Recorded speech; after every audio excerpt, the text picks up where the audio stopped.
Welcome to the Soli Luna Inspirations. Today we're going to be doing a talk about the coming up Aquarius New Moon. It's happening on Saturday, January 21st, 2023 at 12:43 p.m. and that's Pacific Standard Time, so adjust for your location. And we've coined it Gestation of the Libido. Welcome, Martin. Hello. Welcome, everyone, to our little sacred space. We're here together to discuss this next new moon in Aquarius. How you been feeling the times, my dear? I've been good. The last couple weeks I've been physically on and off and having to really contend with my body care and sick, and so that's been taking a lot, but I'm really grateful to be on the mend finally. I think a lot of us have been gestating. Yeah. So we've been trying to introduce more Jungian content. And so here we have the word libido in a Jungian perspective. So what is the libido? The libido is the Tao or the Chi or the Shakti, the energy of the soul, pure creative energy, versus a Freudian definition of libido as sexual energy. In the Jungian context, it encompasses the energy of the soul as pure creative energy. So Jung thought about the progression and the regression of the libido. So what does that mean? Progression and regression of the libido. So the libido is manifest in astrology. So when Jung did his studies on when he started breaking away from Freud, he started defining the process of the libido as a transformational process of energy, and then he defined the four functions: the thinking, the feeling, the sensation, and the intuition types. And he got those distinctions from his relationship and his studies of astrology, which has the earth, the air, the fire, and the water. So earth being sensation,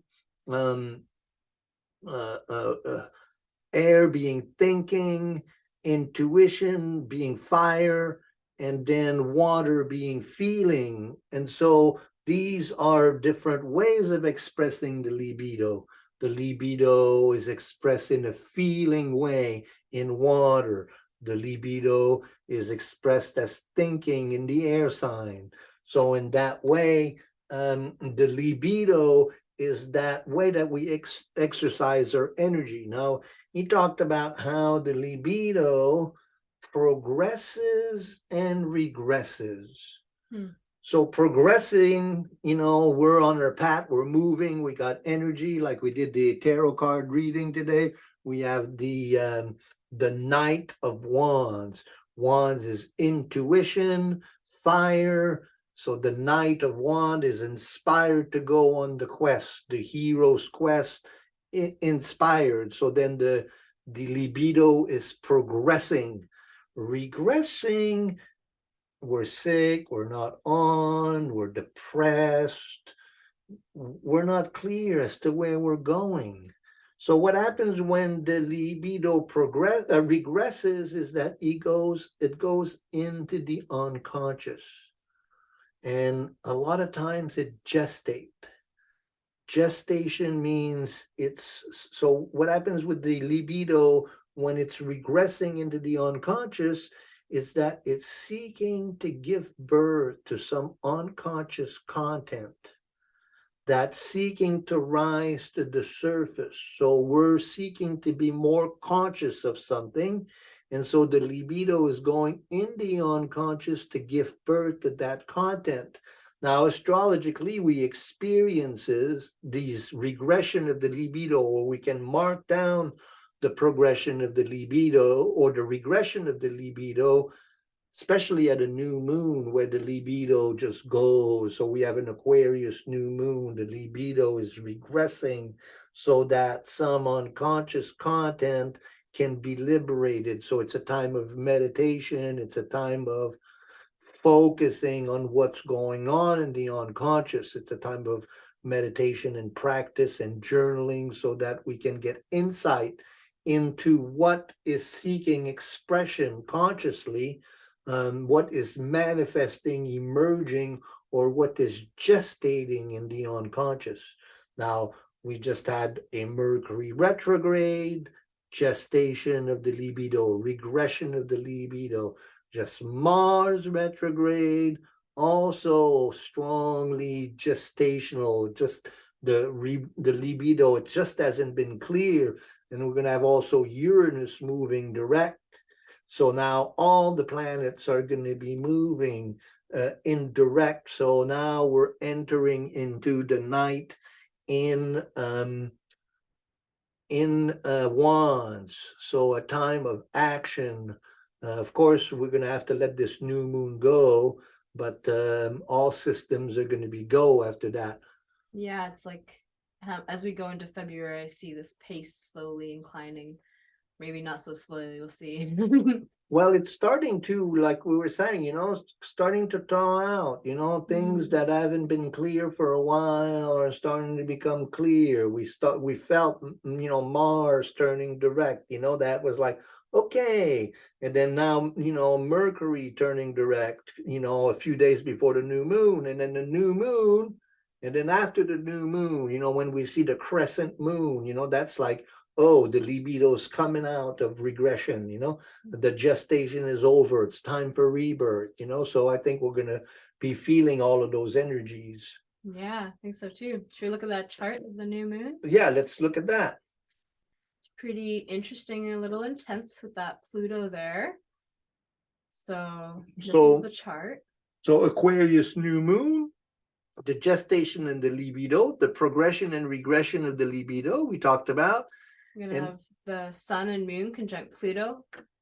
Facing the darkness. So that sun and moon in conjunction together, that is facing the darkness. So I think that this new moon will be a very reflective one, kind of a few days before the full moon, we'll have sun conjunct Pluto.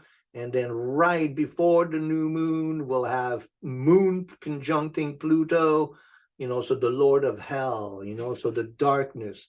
That's a lot of what happens when the libido regresses, huh? It's almost like we go down to hell, that we go into the darkness of the unconscious.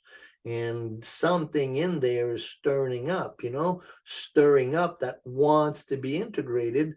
And what's really interesting is that usually we'll get signs in our dreams of what that's about, so then understanding this movement between the regression and the progression of the libido and using the astrology to understand what's going on, and then using the dream work can be very, very effective tools in understanding the movement of the libido, not just in our own process, but also in the collective process.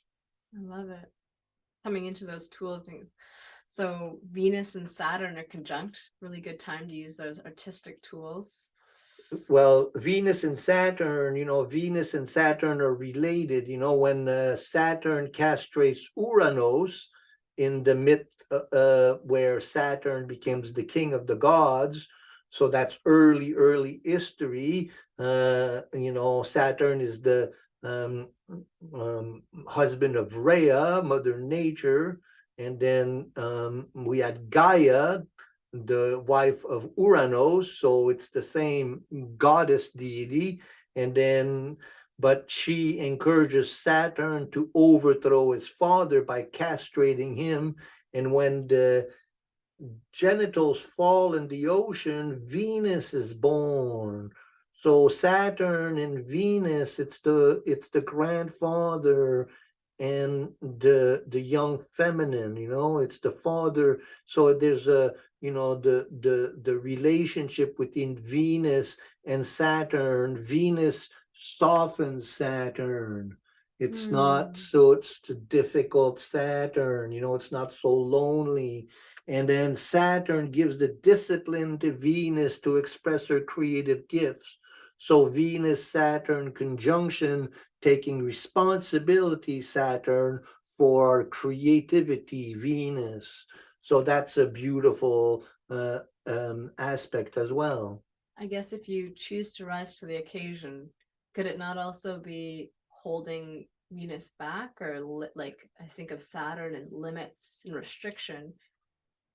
Well, I think, in my experience of Venus Saturn is that because Venus is all about love and creativity and beauty, she softens Saturn and you get to see the softer part, especially because of the relationship, kind of Saturn is kind of the father of Venus in that sense, so they have that, the senex, so the old man and the young woman, there's always the old man softens up in the face of youth and beauty, and so and then Saturn's wisdom and his determination become available for Venus. So I tend to look at Venus Saturn as a very beautiful creative alignment, and not so much darkness in that. I love the mythology piece because that really, it makes sense why there'd be like a soft spot in each of them for each other versus the cut and dry astrology that might say that there'd be limitations when if you put the mythology and the story into account, then that makes a lot of sense. Well, these are gods, and they have archetypal structures and they have stories, and of course those stories evolve with time, and they depend on you. I have a Saturn Venus square in my chart. Okay.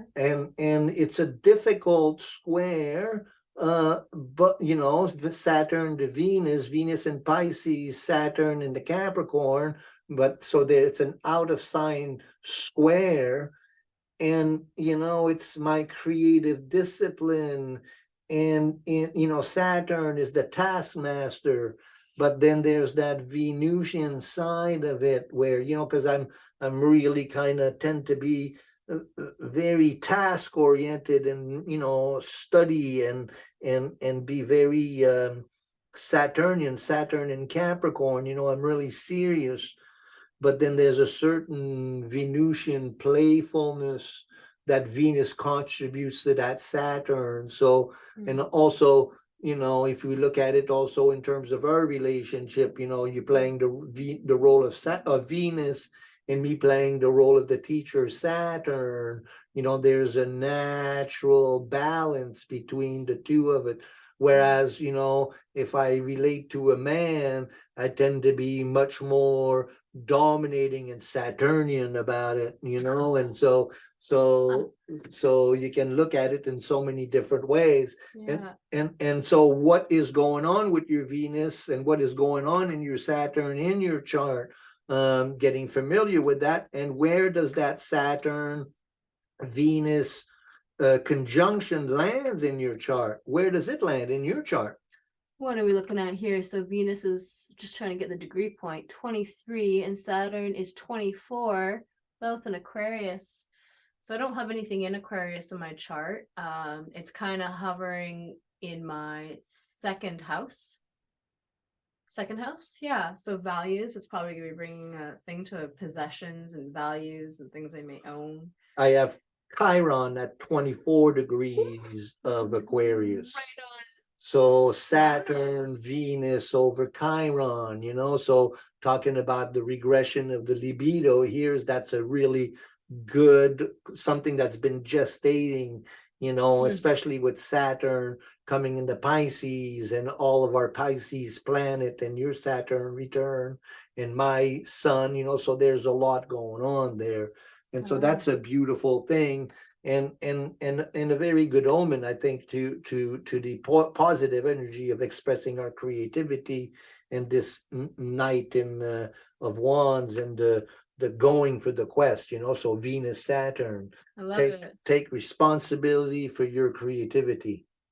Speaking of that Chiron, we also have a Jupiter Chiron conjunction that's getting close for this new moon. So that's up here in Aries. That's one of the dominating aspects that we're going to see this fall. I mean, this winter, actually into spring, right at the end of winter there, we're going to have the exact Jupiter Chiron and into spring. And so Jupiter, so you'll hear us talk lots about that Jupiter conjunction, and now it's an orb within a few degrees. It's another March hitter. Yes. March will be a big month. Big month. So Jupiter is hope and faith and enthusiasm and let's do it, and Aries fired up Jupiter, and then Chiron, the quest for healing and facing the ancestral trauma, the ancestral rage, so lots of real positive energy towards healing. And then there's a square with Mercury, there Jupiter, Chiron, square to Mercury, and also sextile to Mars, forming a 4-planet little constellation there where we communicate and give form. Mercury in Capricorn, Mars in Gemini communicate and give form to the hero's journey of healing, so that's something that's going to be really important. And especially in the spring there, we're going to have that Jupiter Chiron conjunction aligned with the full moon, the first full moon of Aries, so the first full moon of the astrological year. So that's going to be really powerful, and that kind of sets the tone for everything that we're going through. Yeah, I'm looking forward to that date. Well, the next day is a girlfriend, her birthday. And the first new moon of the, I'm pretty sure it goes by the first new moon of the year, is the beginning of the Chinese astrology. And Chinese astrology begins now, on or the 22nd, on the 21st, 22nd of February. No, of January. Really? It starts late this year? Earlier this year. And really, the Chinese New Year, isn't it the first new moon after? I thought it was the first new moon of the year, but it could be the first new moon after a specific thing. Anyway, that's the year of the rabbit, right? It's the metal rabbit this coming year. Water rabbit, I believe. Oh, maybe. I thought it was metal. Well, I've been studying to do a video on the new year, and so water rabbit is what I found. But anyway, so there was one more thing that's important, and we talked about it. Mercury turning direct. Mercury turns direct in a couple days, and Mars just turned direct. And then Uranus turns direct as well. So all the planets are going to be moving direct. And so why does that happen, that all planets are moving direct at the same time? Because from my understanding, that all the planets are within a certain amount of degrees from the sun. So because Mars is now close enough to the sun, it's not retrograde, or it doesn't appear to be moving backwards. That's exactly it. Which looks like the farthest planet right now, actually. So all the planets are in this hemisphere, and the sun and the moon are entering into this hemisphere. So all the planets, so now all the charts are going to be kind of bowl shape. And so nothing is moving retrograde. When planets are moving retrograde, they're usually in opposition to the sun. Whenever a planet is in opposition to the sun, it moves retrograde. So now everything's on the same sides. And so so it's all system go. And so that, would, point to that Knight of Wands, and it would point to this progression of the libido, everything that's been gestating that you weren't sure about. There's about to be some clarity and some engagement as everything starts moving direct. Of course, you're going to have to let this new moon pass, But I think a lot of us are feeling it. I don't know if about how it was in your process, but as soon as Mars started station direct, it was like, oh, okay.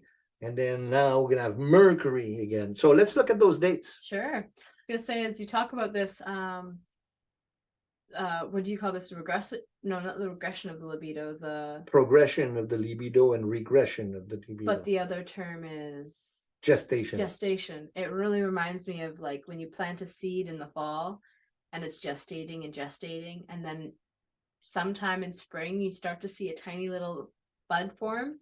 Reminds me of this, like the seed underground is about to finally sprout, and we might not even see it right away, but it's actually growing and sprouting now. It's like pregnancy. Pregnancy is gestation. Mm-hmm. You know, a baby is gestating and waiting to be born.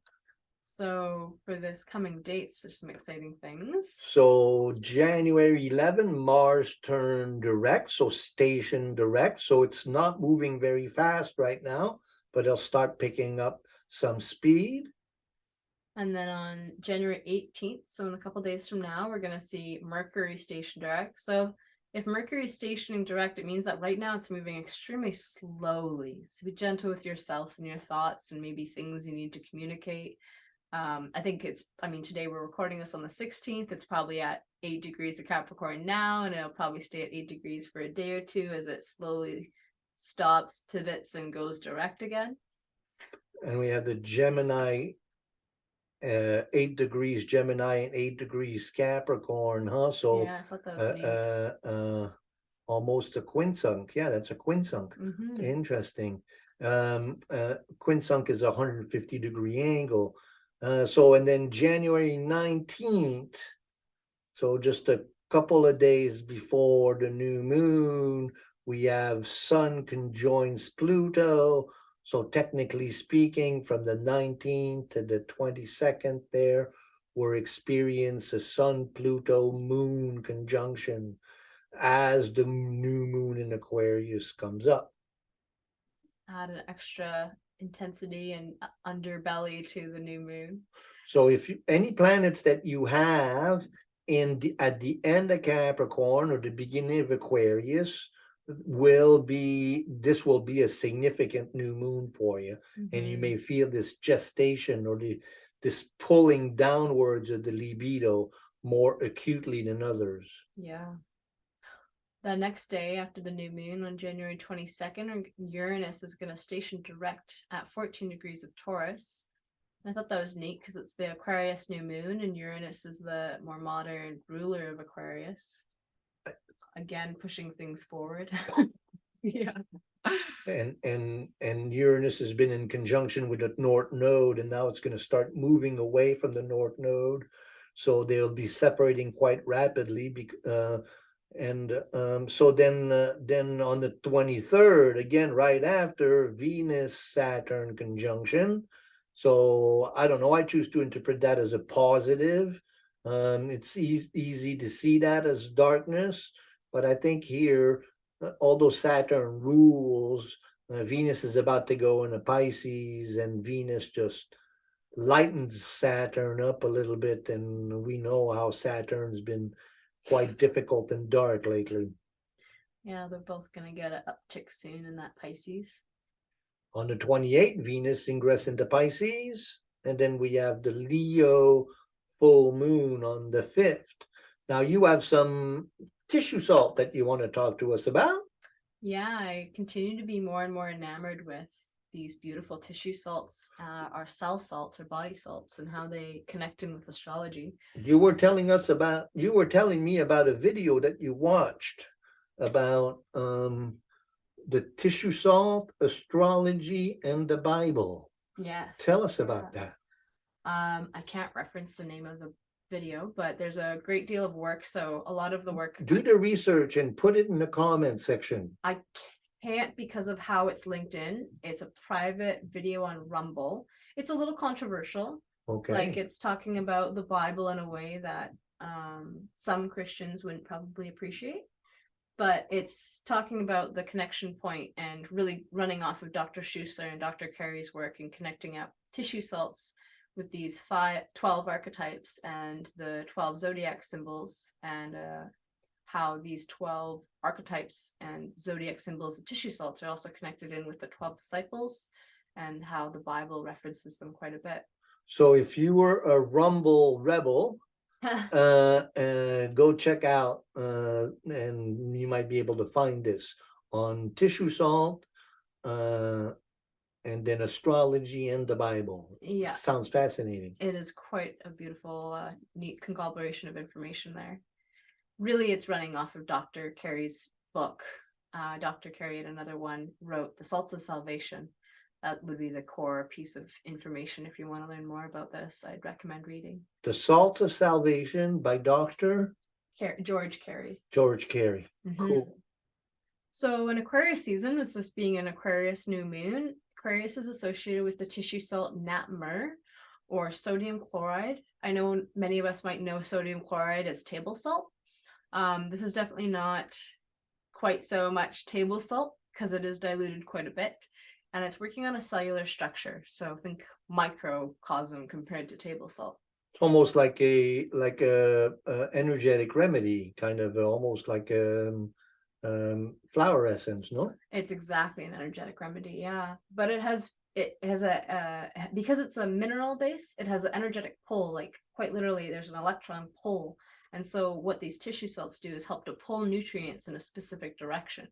So for this one, for instance, nat mur is especially good at helping to pull water into where it needs to be balanced out. I like that, the water balancer for the water bear. Exactly, I think it's Because neat. the glyph of Aquarius is a water barrier who's pouring water. So balancing the waters. Cool. Yeah. I've been getting on the tarot, I've been getting temperance. And temperance, she has 2 water, and she's going like that with her water cups. Yeah, so pouring them back and forth. Yeah. So the water balancer, go ahead, sorry to interrupt. No, it's good. So this water, when we're deficient, so all bodies have nat mur in them. However, when you don't have enough of this tissue salt, your body can have a hard time regulating water, and so that can look like too much or not enough water in certain parts of the body. That could be too much or not enough saliva, which can also lead to like a loss of taste. I'd be curious to try this out for this loss of taste phenomenon I've never seen so much as the long COVID or COVID symptoms. Also really helpful for balancing out sinus draining. So think of how you either have really dry sinus when you're sick or really wet. I've been taking nat mur as I've been getting better, and it's been helping me a lot not have such a sore throat. Excessive dryness. Cracking joints is a sign that there's not the right liquid balance within the joints. So if you do have a lot of cracking joints, this might be something to consider. And then also restless muscles and twitching. So again, the waterways are having a hard time regulating the energy current. And then eczema. So eczema being a symptom of liver imbalance, but also dryness of the skin. And then again, needing to balance out, bring hydration to the skin, which nat mur can do. Balancing the water bearer. There's quite a bit of writing also on how this remedy is really helpful for grief. And I know that grief has been coming up for a lot of people right now. Grief of maybe a life they had to let go of, or unfortunately a lot of people have been passing lately, at least in my circles and what I've been seeing. And so if that's another ally you maybe want to help, I bet you part of this is because when you're crying, you are losing a lot of sodium chloride in your tears. So I bet on a practical level that might be part of it. And then for herb association, valerian is like the key herb, which I found interesting. Aquarius is an air sign, and it's very structured, but that can be really hard on our nervous system. And valerian is a nervine, so really helping to soothe and calm the nervous system. Also really helping with sleep if you're having a hard time sleeping. I will say though, valerian doesn't work with all pharmaceuticals, so watch for counter interaction. And valerian also is sometimes received opposite for some people, so they'll actually find it very stimulating. It is a small portion of people, but if you're working with it, just start slow and go carefully, versus tissue salts are safe with pharmaceuticals, so don't have to worry about that one. Valerian is what they use synthetically to make Valium, right? Yeah. They modeled it against, so it's kind of a powerful emotional processor, huh? If you associate Valerian with Aquarius, then it kind of makes sense, huh? It's to Well, it's balance like, the waters of emotion within you, huh? I guess so. I'd kind of say it's on like steroids though, because it numbs you out. It doesn't actually help you process emotions. You become essentially high, right? So you're numb. You're almost like, that's why I say Aquarius on steroids, because when Aquarius isn't integrated within the psyche, and you can see like a Aquarius archetype taking the reins dramatically within a chart, then it might become so detached, right? That term has been connected a lot with it, and that would be like Valerian, calming and present, versus was it Valium, which would be like completely detached. Well, it kind of helps you not taking everything so seriously, Yeah. and but it's interesting study to get into, and but thank you so much for joining us, you guys. I hope that Yeah. you liked this video. I think it flowed really nice. So things to remember: Sun, Moon, Pluto conjunction. So kind of a, you know, big last part of gestation before all the systems go. You know, so Mars turning direct, Mercury turning direct, Uranus turning direct, all the planets moving direct. The Knight of Wands, the fiery knight, the inspiration, you know, so intuition as fire, you know, and you see the wands, they're sprouting, you know. So it's the creativity, the intuition, and the fire. So I think of Pluto as a bit of a, not like that which is dying to reborn, you often say, and I love that. And I feel like with this Sun Moon conjunction of Pluto, there could be a piece of us that may need to be, that is dying to be reborn before we can fully sprout. I think that that's what we've been gestating, Yeah. a lot of us, you know, with all of the things that are going on, Mm-hmm. and feels like things are finally thawing out a little bit, and maybe we can actually get going on this 2023 without, you know, without grieving too much and without being held back by this, you know, really low darkness energy that we've been fighting through. Mm-hmm. Well, thank you. I love it. Thanks for joining us, you guys. Please subscribe, follow us, ask questions, pass this on. We'll keep them coming. This MC Starman with Dayana Robinson. Over and out. Whoop, whoop, whoop. Till next time.